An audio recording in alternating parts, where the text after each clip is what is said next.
in particular with the apathy, I might call it like the hesitation tone. Um, it's not uncommon that we find a lot of our identity in a sort of reaction formation that's been there for years. Like we may be very confident outwardly, we may be very driven or something, right?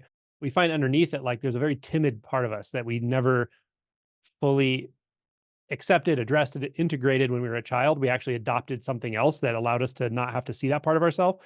And then all of a sudden we're in touch with like a very sort of unfamiliar, but also maybe familiar in a very, very distant part of us and a very young part of us. All of a sudden you're like, oh my gosh, that's there. And that can feel hesitant. It might feel just very different than what you would have considered you to be previous to that. So we do deconstruct identity often in layers, and we can find these pretty opposite experiences within ourselves. So it's good to be like really wide open to seeing whatever's there and just showing up for whatever it is that's there.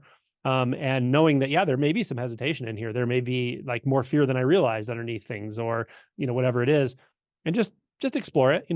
What might I be avoiding? Am I avoiding something? And if I am, why? What is it I don't want to feel? What is it I don't want to face or confront? Just keep some alertness there. You don't have to make a big project out of that, but just be aware early on, like to put a simple um, dualistic construct on it. Initially, we wake up sort of at the level of consciousness, and that can be really wild. Like it can have all kinds of iterations of consciousness and altered states of consciousness and really wild and crazy stuff going on. It can also be very destabilizing as well, for sure. That's the other side of it, the mystical experience. And then there's like the dark night mystical aspect as well. All of those things can come. But as realization deepens, or as these shifts continue, let's say, it actually gets much quieter. It gets a lot less um, dramatic. It gets a lot less swinging from this to that.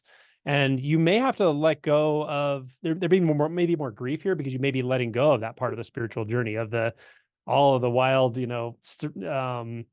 divine experiences and mystical experiences and all the different thing.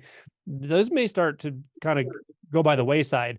The core of them, the core, what's at the core of all of that is this kind of undifferentiated reality, or sort of like the unborn. And you'll always be in touch with that, and that will become clearer and clearer, but it becomes very quiet, very unassuming, very ineffable, very subtle in a way.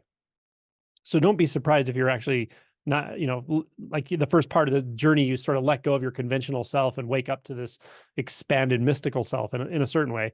And then you'll actually start letting go of that as well. So like I said, this kind of comes back for everything. And there can be some grief here. So don't overlook the grief. Just trust the process that it will go. If it was going in this direction before, it may not go in that direction again. It might go in this completely different direction. And just trust the process, trust your intuition in the process.